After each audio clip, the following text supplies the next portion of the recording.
What's up, guys? This is the first episode of Good Times Ahead. I'm your host, Nick. This is Tanner. And welcome our guest, Jay. We're going to shoot the shit for an hour. It's going to be horrible, but let's We're get gonna it see how it rolling. goes. We're going to get better day by day here, as see how it goes and how we could get a couple podcasts going here and get some new guests on, and then we'll see if we can get a little better for you guys. But to start here, we're going to just have a little conversation, just get to know us, get to know you guys, tell you a little Talk bit about about ourselves, why we're starting the podcast, and stuff about us. Just get some cool stories out there, learn about people, learn about what they got, their mental health stories, and all that sort of thing. So this is our day one, so bear with us, but this is it. Definitely some good times ahead, eh? Yeah, there you go. There you go. Definitely some good times ahead. I like that. We'll get That was a good something one, man. going. Not bad. Not But bad. the first thing I noticed about you two, when you guys walk into the room, you guys have this chemistry. Yeah. You just kind of bounce off each other. So I want to know, like, how'd you guys even meet? Man, we've known each other for years now. Like, we've known each other since four or 5 years old. Grew up playing sports together. Grew up playing hockey, and I moved into lacrosse. I wasn't very good at lacrosse, but this guy. Yeah, pretty I damn good. was in his world in hockey for a little bit. Yeah. He would teach me how to do it, and I was always like the lower kind of guy trying to make my way in the teams. And he came into lacrosse and was kind of like the opposite. Oh my where it was God, like, man. he was in my world now. Lacrosse was Classic not my Canadian boys, though, yeah, eh? not my forte. One like, hockey, one lacrosse. Yeah, so we both like been each other's lives for a long time, just like doing sports, Yeah. mostly sports. But then after a while, like became went a to deeper high school connection. Went to high school together. together, and we got a lot closer. Went through hard times together, good times together. Had some fun on the weekends. a lot of Where we fun. bonded, a lot of fun actually. But yeah, now here we are. Just Man, it was together pretty again. funny. It was like halfway through the pandemic, he has a garage in his gym. So we started working out and we started just like shooting the shit, being like, I'm so deprived of just talking to people, meeting people, especially meeting new people in general. Like, I found when you leave university, just in general, like it's tough to meet new people. And then you throw COVID into the mix and it's like, how the fuck do you get to meet a new social circle? And so we were like, let's start a Potter, get to know people. It'll be fun, put us out of our comfort zone, just try new things. And as I saw with like Anthony and Ernesto, like it looks like a good time, and just meeting a wide variety of guests is something that we were always interested in. Yeah, and then just like growing as a person, like we noticed that we were just kind of like in our rooms doing nothing a whole lot. Yeah, For you're everyone else was too. You're kind of You're just stuck by yourself. stagnant for like 2 years. Yeah, so we're trying to make ourselves uncomfortable, like being comfortable, being uncomfortable, as everyone says. We're trying to do that to ourselves. Yeah. And this is kind of like one of those things that we're doing that with, but also other things too, like making the extra effort to like meet new people, reach out to people, and not be scared to talk about, mental health, which is a big part of this podcast. Like Yeah. all that sort of thing, just grow as a person. And this is one of the ways that we decided we're going to do it. So yeah. So to put things in perspective, like I've wanted to do a podcast now for years. I remember I was at work like on a Saturday, and just in general throughout work, I was doing like mindless data entry at the time, and I would listen to podcasts throughout the entire day. Just to kind of get it Bro, going. it makes things easier. Yeah. Some of them are funny, some of them are life lessons, some of them are just like background noise. And I was like, I've had a lot of concussions in my life, and I was like, why don't I make a podcast talking about concussions? And I was like, that's such a general or such a specific Very topic. specific, like, why don't I make a podcast about mental health in general? And I was like, again, like you can just add to that. It doesn't need to be a specific genre for me.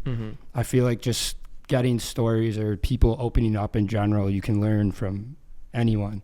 And so here we are. Yeah, for me, it was definitely the stories. I wanted to, obviously you're the mental health guy, and the two of us, I kind of have a new love for it based on what you've taught me and what I've learned from all my friends and my own personal stuff too, but mostly through my friends, I would say. So yeah, like Nikki said, like getting into people's stories as well as having that mental health background in there. Like you said, you don't want it to be about mental health, but it can be like a main point of the podcast. But we want people to be comfortable sharing like a vulnerable story. Like I'm not here to judge anyone. I've done stupid shit. I've made mistakes.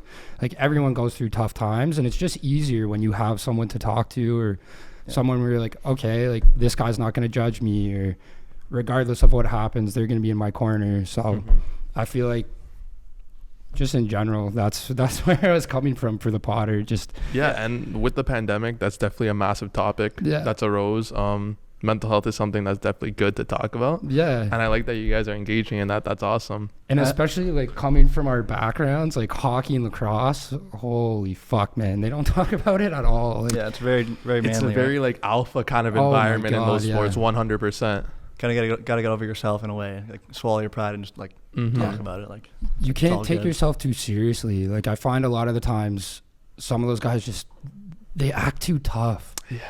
And it's just like, why, man? Like everyone's going through something. You're not tough because you don't open up or you don't ask someone for help. It's like, trust me, I know you're tough. You played like the hardest sport in the world. I just saw you throw hands with like a 6'6", 250-pound fighter. I know you're tough. Yeah. You can show me you're really tough now by talking about stuff that you normally would talk about. That's like kind of where I see somebody that's a tough person in a way. Yeah. And even personally, like I'm only new to this whole thing of opening up and talking about stuff because I've noticed like it does help. Like, and I think once we ask those questions, like a little hard hitting questions, not hard hitting, but like a little tougher questions, more personal, more in depth. Then they'll even feel like they can open up because it just takes somebody to ask that question in a lot of ways. Like no one ever asks the question. So. It's funny if you generally like look at someone, you're like, how are you doing? Like, how are you actually doing? No one asked my friends that the other day, and they were like, what? Like, they're like, what the fuck? No one ever asked me that. I was like, why? People get shocked, but when you actually do ask it, but it's something that we should be talking about realistically. 100%. 100%. But I feel like something, I guess, positive that's maybe came out of this pandemic is that people are able to step out of their comfort zone now because you've just been in that time of isolation, doing nothing. You need something to do. And a lot of people have found their niche. Yeah. It's funny you say that. One of my good friends, he's made a career change because of the pandemic. He wants to make a career change. Dan. Yeah. He started doing woodwork just as a hobby to kill time. And now all of a sudden he's just like, yeah, this is what I want to pursue. This is my passion. You get good at things, right? If you have so much time like we had over the past year, like I don't know what I have a theory. Like if you have enough time to do anything, you can get good at literally anything. Like I don't know, man. Doesn't matter what it is. If you spend I don't know if I could get good at soccer. I was never a good soccer player. And if you played every day for 5 years, you'd be good at soccer. You wouldn't be Messi, but you'd be really good at soccer. I'd be good for a guy in the park. I wouldn't be good for. That's still considered good though. Bro, if you put your mind to it, you never know. Yeah, I want to ask you. You grew up playing soccer, right? How'd you like it? Like, why? How'd you get into it?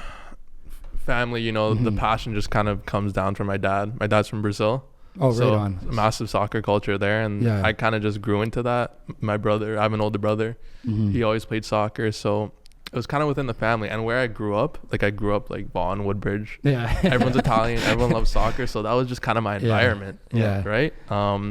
Who's the GOAT Brazilian? Pele, is it? Yeah, Pele. Yeah. I don't know much about soccer, but I know that. For sure. I watched the Maradona thing on Netflix.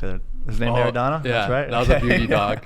He's from Argentina, but that was a beauty doc for sure. But anyways, it's just the passion. It's something I grew up with. All my friends were always playing it, and it's a different environment, I think, from say like hockey or lacrosse, because you mentioned this kind of alpha environment. I didn't always see that growing up. Like it was kind of more inclusive, I'd say. But it's interesting to hear different stories from different experiences from different sports. So like, what's some like crazy like hockey or even lacrosse experiences that you have, like even like locker room wise, or kind of just like growing up with it?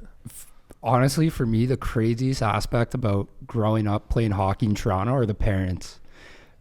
I swear to God, you could make a reality show based off the parents. They're insane, man. Like, I witnessed two parents on the same team fist fight each other in the middle of the game, like full on. We look up, we were like playing our rival team, and all of a sudden the refs like blow the whistle dead, and we look up, and in the stands, two parents on the same team are just throwing bombs insane. At each other.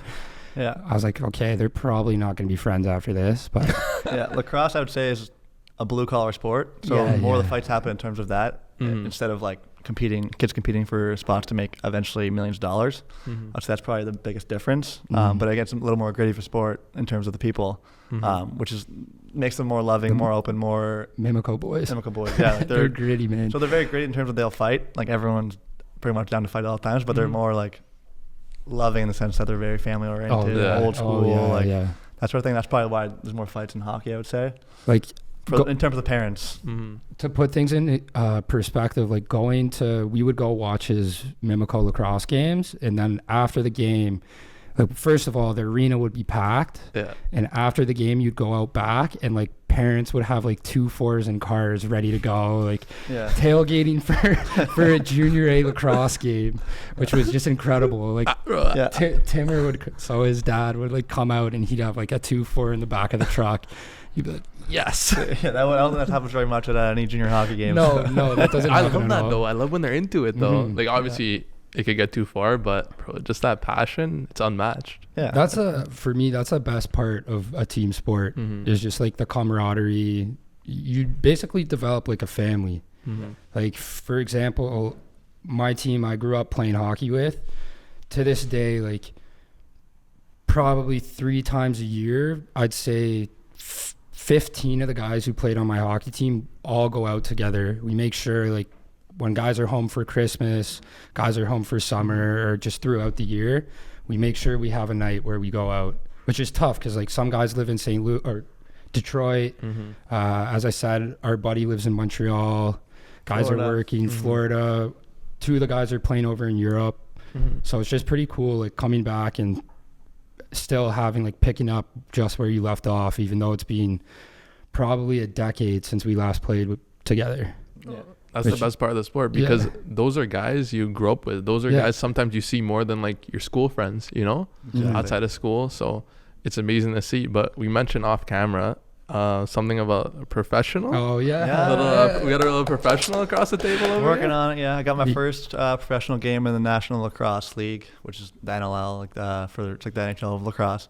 On Saturday against the Toronto Rock. Yeah, so it's actually in Hamilton now. So I guess through COVID, I don't know what happened, but they moved to Hamilton, so that's where the new spot is. So I'll be there on Saturday night, first game. I got a little jittery, but we're okay. Like I know it's like you have to go into things confident, like this podcast, like sports. Like if you have to go in like knowing you're the man, knowing you can do it, knowing you can like just have fun with it. It goes a long way, like being comfortable and playing your game. If you go in there like just all stressed and all worrisome, it just takes longer to get into the rhythm of the game, or in this case, the podcast. It takes longer to get comfortable and it takes longer to produce. So I figure my mindset for this first game will be just go and have fun. Have fun. Are all the boys gonna pull up or what? Oh yeah, a couple of guys pulling up. Yeah, for sure. A little tailgate beforehand, or it actually helps though too. Like I could text my. We'll have signs. Let's go. Yeah, take a shirt off and have like all the letters.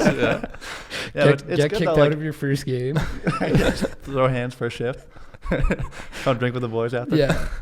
It's cool though, like having friends like in the NHL and stuff like that. I can ask them like, yo, like before your first game, like how did you feel? Like, what was the mindset? How did you get through it? What were your mindset? So it's been helpful to get those kind of answers. I'm very grateful for that. So yeah, I'm just gonna go in there, see what happens. Our next guest, our first guest, our buddy plays for Montreal, and like I grew up a Habs fan, diehard Habs fan, which was tough growing up in Toronto. You get a lot of shit for that. I wonder why. Yeah, but it worked out. Why are you a Habs fan again? Your dad, right? Yeah, my dad's a Habs fan. It worked out. Now, like I've known Jake since I was like 2 or 3. So now one of our best friends plays for Montreal. Now I have a valid excuse, but it was pretty funny when he got called up for his first game. He FaceTimes me at like 9:30 and he's just like, hair is all fucked up. And I'm like, he's just like, dude, I'm playing tonight. And he's like, I didn't know I was going to play, so I drank last night. I was just like, oh my God. Like, was it against the Leafs? No, his first game was against Anaheim. His third game was against the Leafs. And so all the boys went down to Montreal. It was pretty crazy. We didn't know whether he was going to play. So it was like 12:30 and I'm texting him. I was like, are you playing? He's like, I have no idea. They haven't like posted the lineups. And I was like, okay, fuck it. Like, boys are coming regardless whether you play. It's Montreal. We're going to have ourselves a time. He ended up playing against the Leafs on like a Saturday night.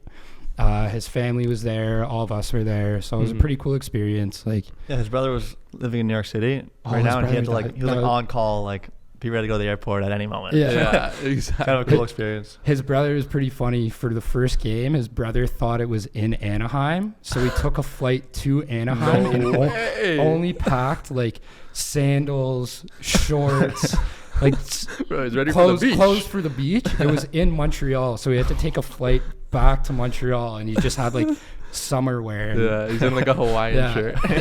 That'd be funny. No, that's awesome. Funny, something that interests me though, like you say, a professional athlete when you were younger. Did you know like then like he had the talent to make it to the show? Like, what was the vibe like when he was like? Did you know? He was good. He was sick all the way growing up, but he had a tough route to get to the NHL. He was a 7th round pick. He was like the 3rd last pick in the NHL draft. which like knowing him personally, watching him play, grow up, he was way more skilled than like a 7th round pick. So as he got older, like I wasn't too surprised. But when we were younger, it's so tough. Like you're 16 years old. You have like kids who've hit puberty at like 13. Yeah. I'm like 13, 100 pounds, and there's another guy 13 who's like 200 pounds. So. Especially in a contact sport like hockey, right? Like weight-wise, height-wise, that's a big difference. Yeah. The only kid I knew from the first time ever playing him, we were like 10 years old, was Connor McDavid. You played against McDavid? Yeah. Jeez. Yeah. When we played against McDavid, I was like, he scored like 5 goals the first game. I was like, holy fuck, this guy's going to the NHL. Like ever since he was like 11, it was just unfair, man. You could just see the difference in level. Oh my God. Like, and he's younger than you. So. Yeah, so he played up a year. Our teams were rivals. They were like every year it was either us winning or them winning. So we played against them way too much, where it was like, it wasn't fun playing against McDavid. He's so much better than you that it just, one, makes you feel shit about yourself. And two, it's like, how do you stop this guy? Yeah. Like I think in our so it's called an OHL draft year. So he was playing up a year. We played like 80 some odd games. I think McDavid scored 200 plus points. And it's just like, how do you stop this? Like, and the scary part is he's gotten better. Like in the NHL, I don't know if you see now, but what he's doing is insane. Dominating the league. Yeah. He's only getting better too. Yeah, and getting more help too. He's lived up to expectations and beyond, which is just crazy, especially as like a prodigy or having so much hype behind you since such a young age. What's one sport that you like really respect other than soccer for the overall skill of it? Basketball. Oh yeah, massive basketball fan. Who's your team? Raptors, 100%. Yeah, I started getting into the Raps like 2013, and back in the day, it's an amazing, like it's just an amazing sport. Like, there's like the international vibe about it. You know, there's people from so many different countries that can make it to the league. Yeah. That's something I wish I saw. Like more, like hockey is a lot of Europeans, of course. It's majority the same. Yeah. Person though, same. Exactly. Canadian. Exactly. But what I was gonna say was, like you're talking about with McDavid, you knew that it was such a difference in level. And even to tie that to the mental health conversation, what do you think the pressure on him is as that kid prodigy to when he's like 12, 13, like you say, you already know he's going to make it to the show.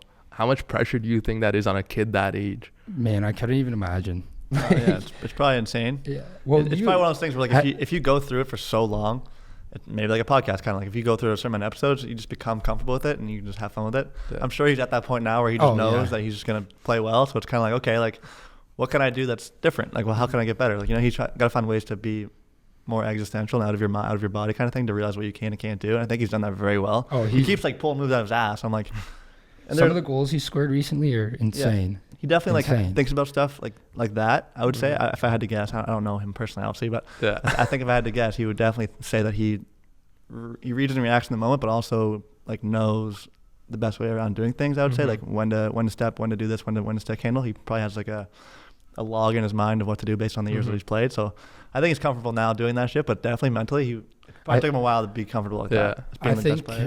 I think people don't appreciate for those top guys. Like I look at LeBron James. LeBron James preaches mental toughness and just like training his mental game in general.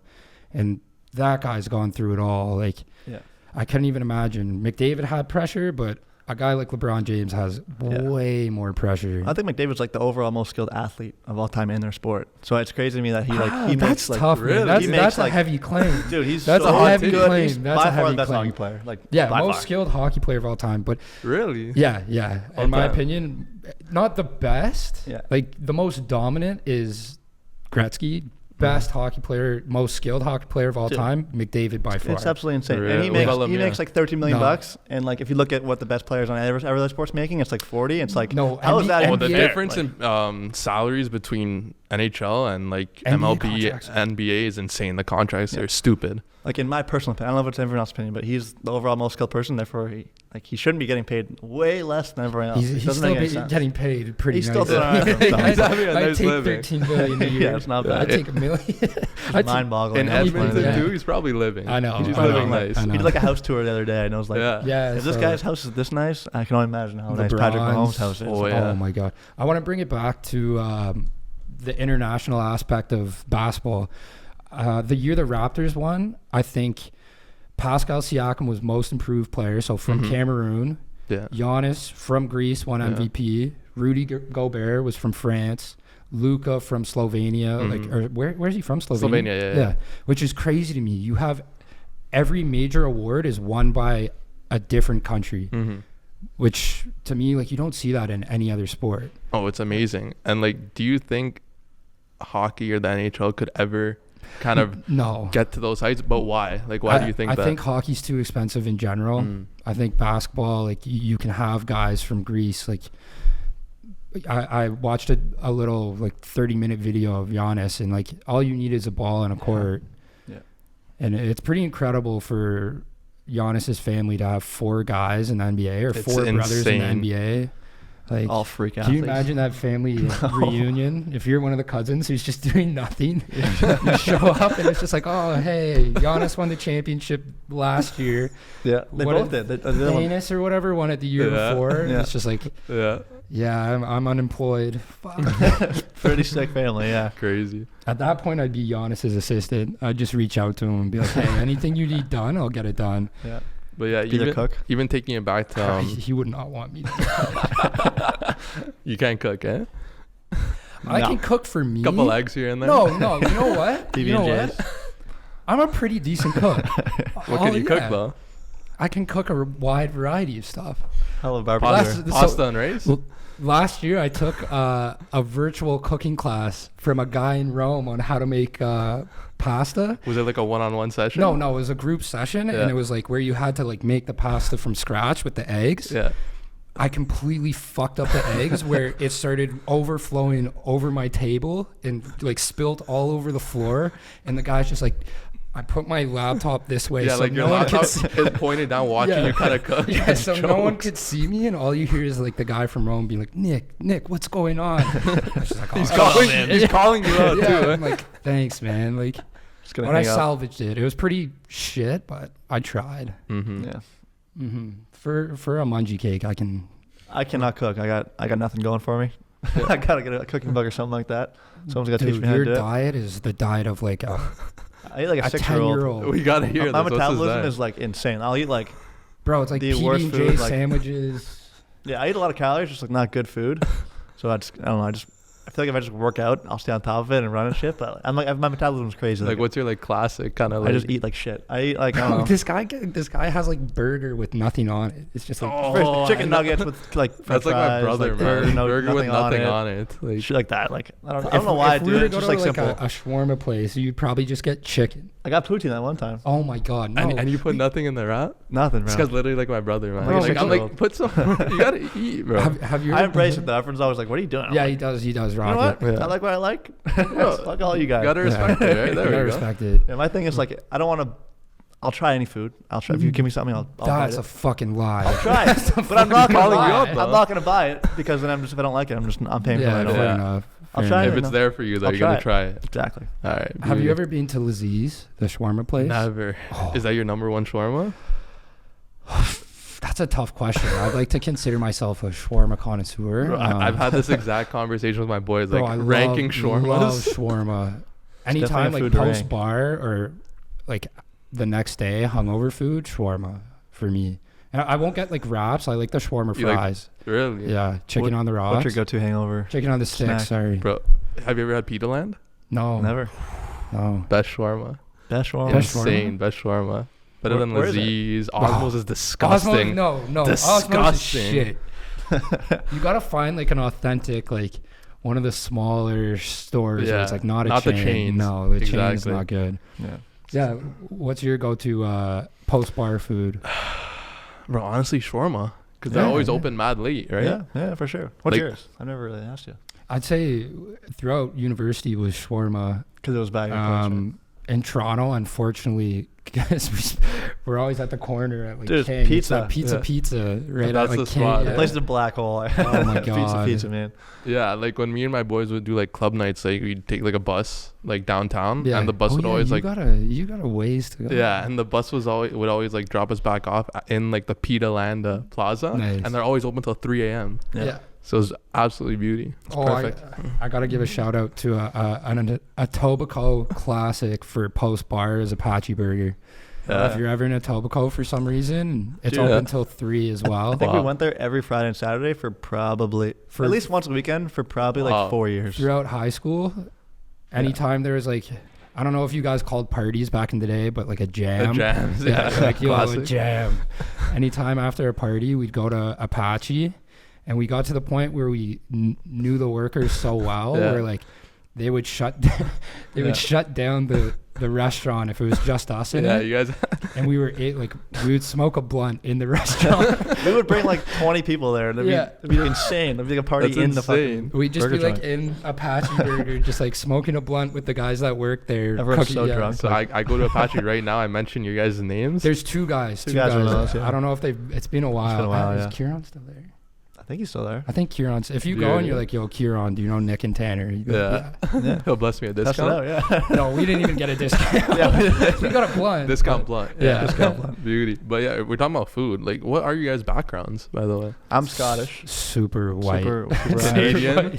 Just Canadian. Irish. Yeah, so like Scottish food would be like haggis and like black pudding. It's not that good. It's actually good. I've never had that not before. good, in my opinion, but they love it over there. Yeah, I've been there a couple times. And I tried once, and it was okay. Like it tastes different here than it does there. Like the black pudding. So my grandparents still live in Toronto. It's definitely different. Like authentic. Authentic food. If you have it like some spot here, for sure. I get the packaged stuff here, and it's like I try it like once a year, probably I would say, and every time I'm like, I know I'm not gonna like this, but I'll try it. But what's a classic Brazilian food or a classic Brazilian dish? A lot of meat.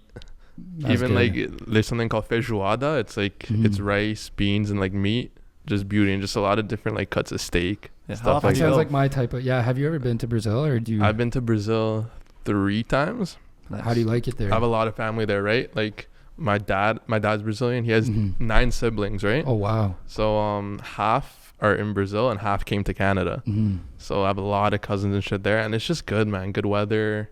Just good chill environment. Yeah, I've definitely been to the beaches. The girls. How's it for tourists?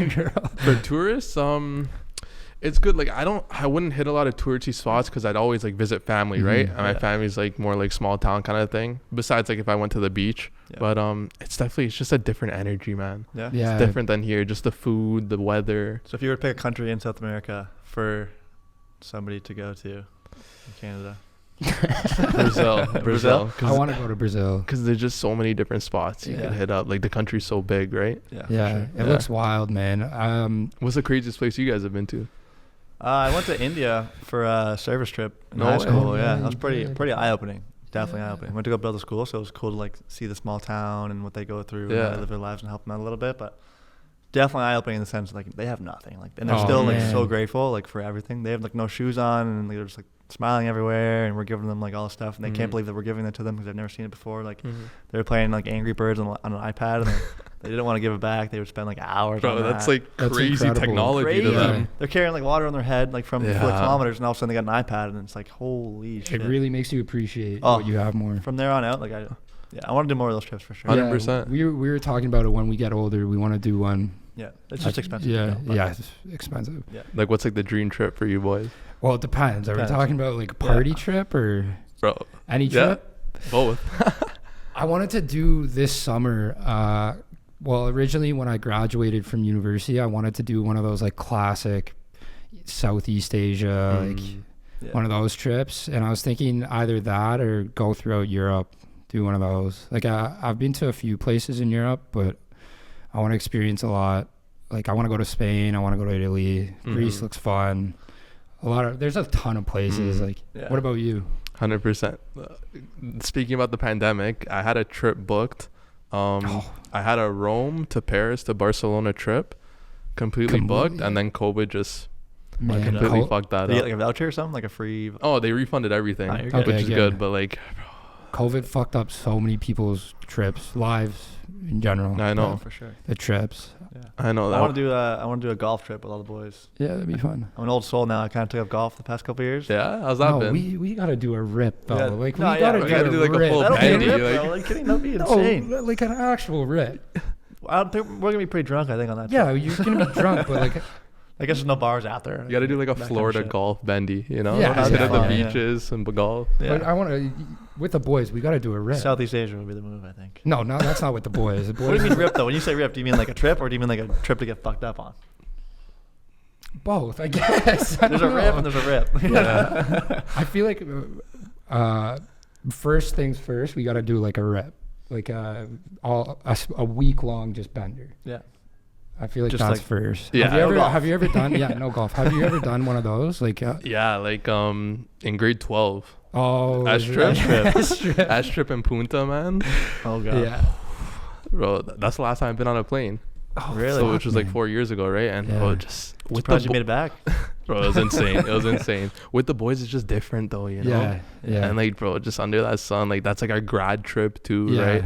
It's like the last hurrah. Yeah. You're It just was like just how insane. we didn't. I went People to did it. Montreal. Yeah, Yeah. people did it. We went to Montreal for a week. I wish I went on like the Punta Yeah, trip. half like went to Montreal, half went to Punta. know. Just Yeah. completely different experiences. Yeah. Still fun, but there's a whole different vibe of like being on a beach for a week, just getting fucked up with your buddies. With the boys It's just too. lawless, right? Like no one's there to do anything. Yeah.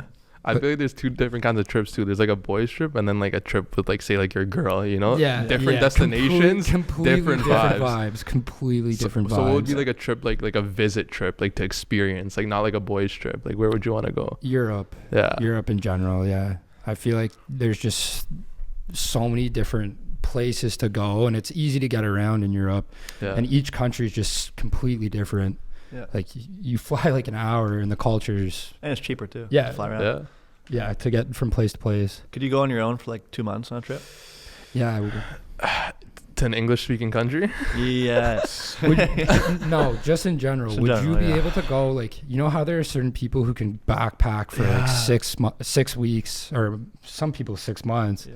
just by themselves? Would you be able to do that? Bro, I don't think so. Because for me, part of the fun of a trip is enjoying it with someone else or yeah. like other people. Yeah. I feel like if I were to do that, I'd have to go on one of those like tours where you're with other people. Yeah. I don't think I'd be able to do it. Just walk around by yourself. Yeah. Bro, Yeah. even though you're visiting like this new land, bro, it's kind of lonely. Yeah. Like it you would want be someone to lonely, share man. it with. It Yeah, would what, be. like, what if something goes wrong? Like you're just on your own. Like Yeah, kinda I feel like scary. it would completely push you out of your comfort zone. Oh, and yeah. You learn a lot about a lot. Learn a lot about yourself. Yeah, learn a lot about yourself, but I'd rather do it with a buddy or just people I knew. yeah, people always say like you have to be able to know how to travel by yourself and be on your own, which I get it. Like it's Yeah. important. Let me go a week first. Let me go a week first. Go Yeah. a week first. I don't know if I can do like a 2-month thing alone, but Yeah. if friends like came and visited me and stuff, that'd be cool. Well, Or- the girl you work with, she went how long? A year and a half. Yeah, just traveling around all By over the world. herself, a Like year around and a the half. world? Yeah. Wow. Probably. Takes a lot of balls. Yeah, it takes a lot of balls, and she probably has some of the coolest experiences, but Mm-hmm. Yeah. no chance I'd be able to do that. Yeah. Yeah. Like I'd you get get homesick, man. Oh yeah.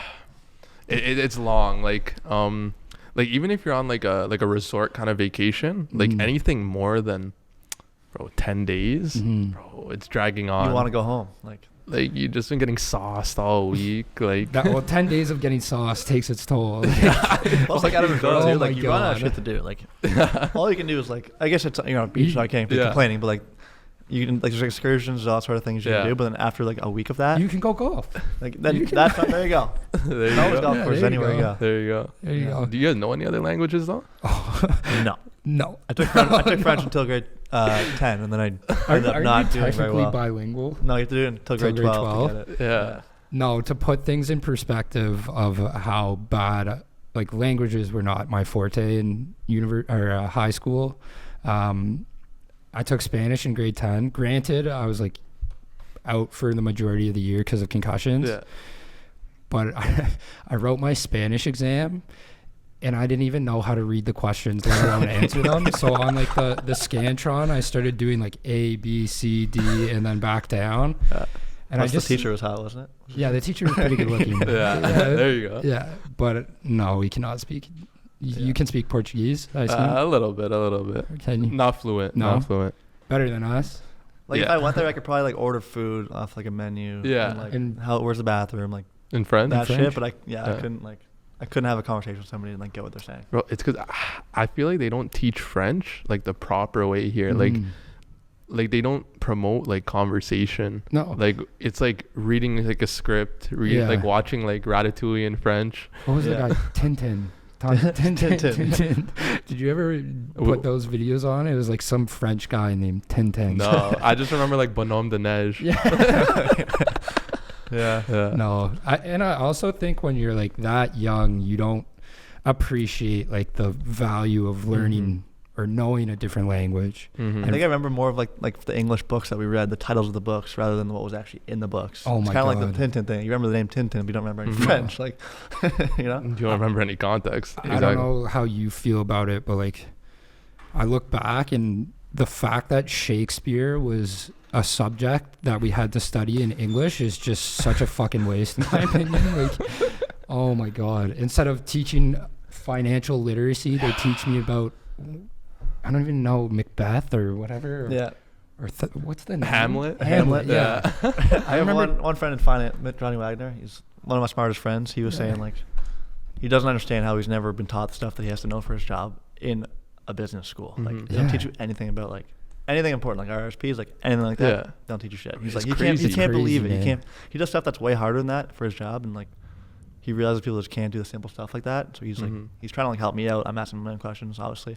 But yeah, he was one of the guys I was like, I cannot believe that they don't teach. They should have a class for this. There's like, so many of those classes that have to be in high school. Yeah, like financial literacy. Yeah. Well, like even like real estate. Yeah. To an extent, things like that, stocks, like taxes. Crazy. Yeah. Anything applicable to life instead of some of the courses. I wonder why they don't though. Like, just someone had to have thought of that. I feel like they're making. I think I read somewhere that they're making it mandatory, or they're starting to implement it, which is good. Because I mean, I look at like my sister. My sister has no idea about anything related to like money or finances, taxes. I don't really. For the younger generation, like they're glued to their phones all day, so they're not going to be paying attention to anything the teacher's saying or anything else. So it's like, how are they going to figure it out? Exactly. Like, we can't figure it out. We don't have phones and shit. We, like, you know what I mean? I have a question for you. What was your favorite subject, or what was your strong suit? And like, how did you get into editing? Because I was always into like YouTube and shit. Even like you make those stupid videos when you're younger. I would always make like compilations, like soccer player compilations, things like that. Tapes? Yeah. Like I'd make like those mixtapes. Yeah. Like I'd make like stupid videos with my friends, and I just taught myself how to edit, you know, and it was fun. Awesome. Like seeing like your videos get like even like a couple of views, bro. It's like these people, like these random people saw the video, you know? It's pretty sick, man. How long did it take before you were like, you knew you were good at it? I don't know, because you know you're always improving, right? So but I think it took a little bit of time, because there's so many, like there's different skills you could learn within, like say like animating, like voiceovers, things like that. Like there's always different ways you could grow into it. So I don't know, I'd say a couple of years. Nice. I don't know. Do you look back and you're like almost proud, where you're like, damn, I've come a long way from when I first started? Like some of your first work to now? 100%. Well, you just put those two like side by side, and you just see the difference. It's proud. It's an accomplishment, right? There's always ways that you could grow in anything. I feel like it's like having the ability to actually see side by side of how far you've come. It makes a big difference, where you're like, okay, damn, I have made progress. It's like even with like this podcast, I'm sure like a couple months from now, I'll be like back in this one and be like, oh God, like you're gonna look back at the first episode, comparing those two together again, like, oh God. I don't want to watch myself, man. I don't know, like hearing myself speak or like seeing myself, I'm like, fuck, do I really sound like that? Camera shining bright. You know? Hey. Jesus, there you go. Man. But even like a specific subject in school, I was always good in English. So I was always good in like the creative writing, things like that. Shakespeare, kinda. But yeah, and I just I utilize that into being creative in other things. Yeah. You know? Like what was your kind of strong suits in school? Gym? I know those ones. Food and nutrition. I was good at like bio. Yeah. I liked bio. I thought I was gonna go into kin. Well, I originally went into kin straight out of university or high school, and then I moved more towards like psych. Obviously, I'm not doing that, but I don't know. I was, from all my concussions, I was pretty like intrigued with the brain and just like how like physiological changes impact like your behavior in general. Yeah. So like for me, it's like psychology would have been perfect. Yeah. They don't offer it in high school. No, nothing to do with that. Yeah. But just for me, like seeing if you get hit like on a certain spot, like say you get hit from behind and it's impacted like this area of the brain, what that impacts in your like behaviors was pretty interesting for me. Yeah. But obviously did not pursue that. I was going to, and then I was like, I don't know if I want to do 2 more years of. Yeah. Do you know about like all the dopamine, serotonin, all that shit? I did. I don't remember. No, it's hard to remember. Yeah, right? I don't remember. I don't remember anything, to be honest, from uni. Yeah. High school. No, that's another thing is like university, there's so many courses or just, a lot of, I'd say the majority of the courses you like take the exam and then 3 days later it's just out of your mind. Yeah. Like there was one class in high school I found useful. It was called information technology, and I actually like learned how to build a website. That's pretty. That is. Which was actually like at the time I was just like whatever, but like looking back, it's kind of like insane. Yeah. Like we're talking about like having to have a financial literacy class, things like that. I think that was a very useful class for me. That's and really there were like 10 part people in it. There was barely anyone in the class. Anything related to tech should be mandatory now. Yeah. Because like that's the future. Yeah, it's funny. Like I talked to all my dad's friends and stuff like that who like own businesses, and they say like their biggest problem that they have is that they can't do social media. They can't. They're so bad. Like that sort of thing. So they keep hiring people to do it for them, and it's kind of like leads to my entrepreneurship clicking in. I'm like, I should start a company that does that. Like, yeah. Well, what you guys are doing here, like that's so valuable to so many companies. And again, like they don't know what the hell they're doing. Yeah. Yeah. Like you have like 50-year-old men who have never seen Instagram or like never held an iPhone for more than just like responding to an email. Yeah. Finger. Yeah. It's the classic one finger. Or they have like the font is like 30 and they have their glasses on. Flashlight for the menu, like that's the best part. My dad always uses the flashlight to the menus. It's like, oh my god. Oh fuck. Hey, we're gonna be there. We'll be there one day. Yeah. One day. I wonder like what technology would be like when we're that age. Like, what won't we know that they don't know? A lot. We're gonna look like those guys then. Like a hologram popping on your forearm. Yeah. You're gonna be like, what is this? How do you turn the shit on again? I don't want that, man. Like life's comfortable enough. Like you don't even have to leave your base to get anything. Yeah. Throughout the pandemic, it was like you could order alcohol, you could order food, weed, anything. Like Netflix. Yep. It's all touch your hand now. Yeah. Like, it's comfortable enough. Yeah. People got too comfortable too. Yeah. Yeah. Like some of our friends now they're more comfortable staying home than going out because they've done it for so long. That's the scary thing. They forgot their love for like going out with the boys and like having fun. Bro, like, I look at it and I'm like, you're 25 acting like you're 45. Yeah. Like everyone has their weekends where it's like, okay, I'm not going out. Yeah. But overall, it's you like get comfortable with you like need social interaction, you know? Exactly. Just for the mind, right? It stimulates you. Talking to new people, talking about different things. It's an outlet, right? Yeah. You can only stay in your office and like work so long. Stay on your computer, man. Like, oh my god, on your phone even. Like it's just better to get out and put your phone in your pocket. Even leave it at home, like just enjoy the night with your friends. Like for me right now, like I'm looking at changing, like a career change essentially is because the company I'm at, like the culture is just so shit. I don't want to gas out here, but like I barely talk to anyone. It's been like 2 years of just in your room. You have a Zoom call like once a week maybe. Yeah. I've never met a coworker in like 2 years. Like we're young and social. Like we want to like go out and meet people for beers and like talk to them and schmooze a little bit. And it's just like, okay, like I feel like I have a what is it? Extroverted personality, and I need to talk. Yeah. Like I feel like a client based or like customer facing role is anything sales. Yeah. I don't know. We'd be good at that. Like we gotta get out of the house eventually, so it's gonna happen. We just gotta like be patient, I guess. Like I think my company's going back in January to the office or April, something like that. So I'm excited for that. Definitely get the fuck out of my base. Culture is everything, man. Oh man. Like, and you need to be in an environment where like there's collaboration, and you can listen to other people's ideas. They can listen to yours, because with like say like a Zoom kind of work style, like it's so repetitive. It's a routine. Like there's so much more to life than routine, you know. What's your main thing for a team? Like what would you need to have a team to have for you to join that team? Good question, man. stimulating question. There you go. I don't know, just being engaging, like say like here, like being able to come into a spot where you're with people and you're able to feed off each other kind of, like even though you focus on your tasks, your input could be felt in other tasks, you know? So just that camaraderie. It's like feeling like you're needed. Yeah. Like I feel like camaraderie is everything. And in an online environment, you just feel like a number, you know? Yeah. That's like, exactly like I've had a bunch of interviews the last 2 weeks, and they asked me, they're like, why do you want to move? Like, a variety of reasons, but I feel like a number. Yeah. Like you don't feel like you're a part of the company in general, or like purpose.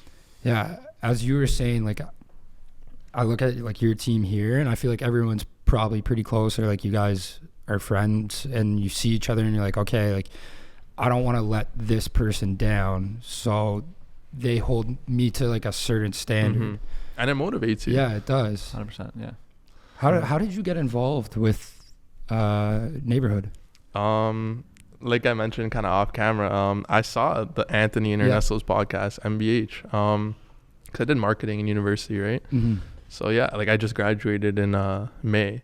So yeah, looking for work. Thanks. Nice. Yeah, like looking for work. Fresh out. But yeah, looking for work. I see you're doing a podcast, and that leads me to seeing what Neighborhood is. I'm like, oh, like this is really cool. Like it's modern. Like it's like a family environment. It's really like bright and uplifting. So but I hit him up on LinkedIn. Like you hit him up on LinkedIn too, right? Yeah, I hit him up on LinkedIn. Just started talking about goals, our mindset, kind of what we see for the future, and just led me to here. Right on. Kind of like-minded individuals. Nice. Yeah, I think it's important to insert yourself in situations with people like you want to be, like I guess kind of like a mentor, right? Yeah. Like you want to put yourself in that room where you could learn so much. Yeah. And be at the level you want to achieve. Yeah. Having a mentor is so vital in whatever you do. Like, I think you can have like more than one. Like, let's say you do sports, you do podcasts, and you do your job. Can you have like one for each one, or do you think you should have one that like kind of helps you overall in your whole life?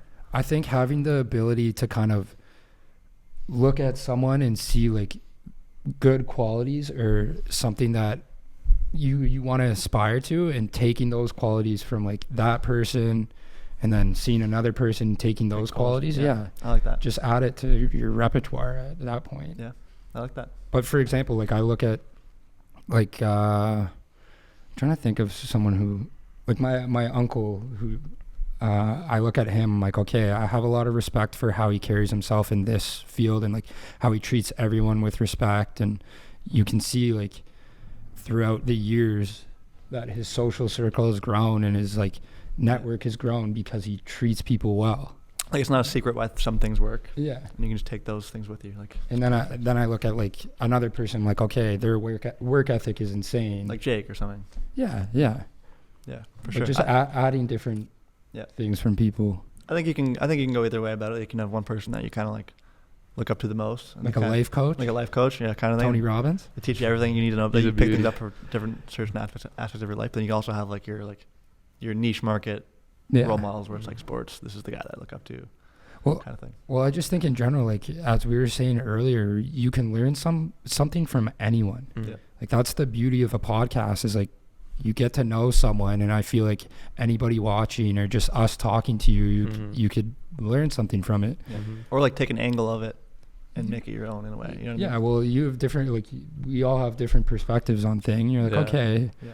Like it's funny to me, you like open something up where you're like, oh, I never thought of it. Exactly. Like that. Yeah, people have different experiences, different knowledge, and it just opens you up to a whole different world. Yeah. That's why a podcast like this is amazing, because you're able to learn so much and just hear kind of people's different experiences. Good times ahead.